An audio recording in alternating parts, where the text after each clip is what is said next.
What's up, Gorilla Nation, and welcome back to another Division 2 video. If you happen to be new to the channel, or you're just enjoying the content, then please be sure to ground and pound that like and subscribe button. Also, reach up there, trigger the bell, and turn on post notifications, so that way you never miss a live stream or a video that's uploaded. Well, I just have gotten finished watching this state of the game for the second and third times, and it's your typical roller coaster. There's some good, a little bit of bad, but there's an upside to that bad, so it's essentially just like a roller coaster. Next week, the 15th, episode 2 will drop a week early for the year 1 pass holders, and then on the 22nd, everything is unlocked for everybody. That is, of course, the binary reactor, the research lab, pretty much the Pentagon. That increases, and goes more into the story and lore for the new specialization.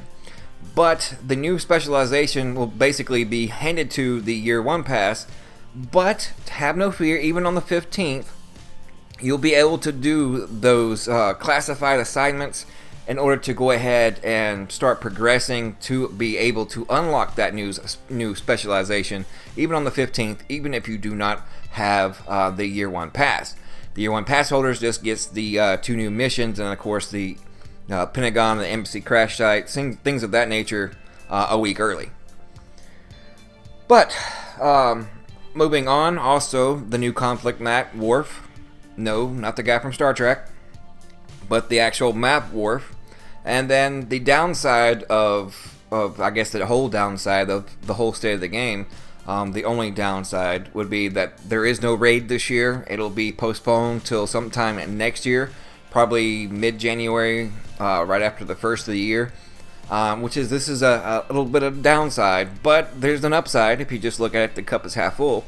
It gives us plenty of time to go out there and get that targeted loot and to min-max and perfect our build in preparation for that raid when it drops early next year. So it's not all bad, but I know we pretty much would want that raid to before the end of the year, or at least mid-November at the latest. But I'd rather them take the time and make it super dope and fun and actually really good than just force feed content and then we have to deal with all the bugs and the issues thereafter.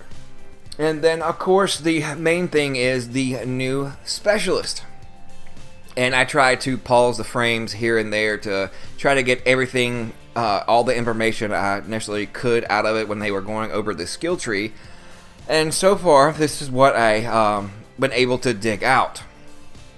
The new hive, aka the tech hive, buffs your teammates' skills, if you didn't already know that. So essentially, as an example, let's say you throw out that new tech hive, and like your teammates' drone, seeker mines go through it, then it enhances the efficiency of it, and enhances it. And also, if it's like a drone, as it comes back and let's say it's taken damage, then it'll actually repair it and then proceed to go on its attack again.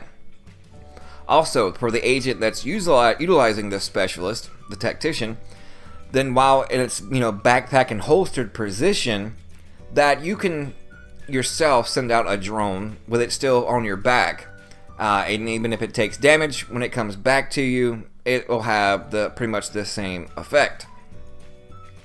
But now let's go over that skill tree that I was talking about.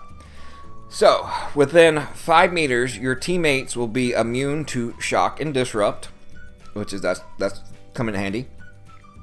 Equipping a skill grants 15% bonus armor. When skill dies, recover 20% armor.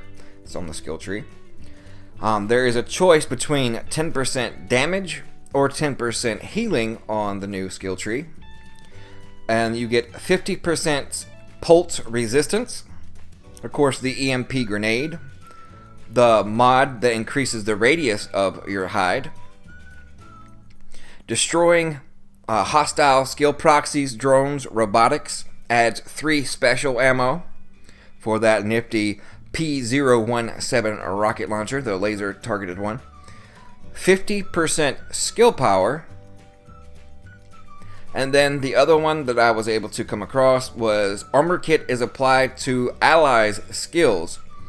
So basically you apply an armor kit to yourself, then that armor kit is also applied to your allies or your teammates' skills. So essentially you pop an armor kit and it repairs your teammates and allies' skills.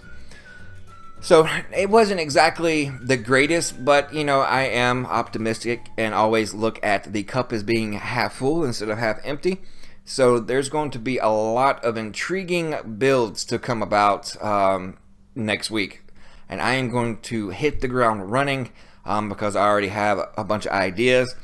Also, the new vendor that is coming to inside the DZ that'll actually have some of these gear set pieces in it. That's actually a great and bonus and plus. So basically you unlock the Den of Thieves and you'll be able to access the vendor inside the Dark Zone, and it'll actually be halfway decent. So I'm glad to be able to do that. So a lot of people will actually be flagging White Rogue, opening up boxes and crates, things like that in order to access the Den of Thieves, so they can gain access to this new vendor, especially since it will be actually carrying gear set items. So really looking forward to that.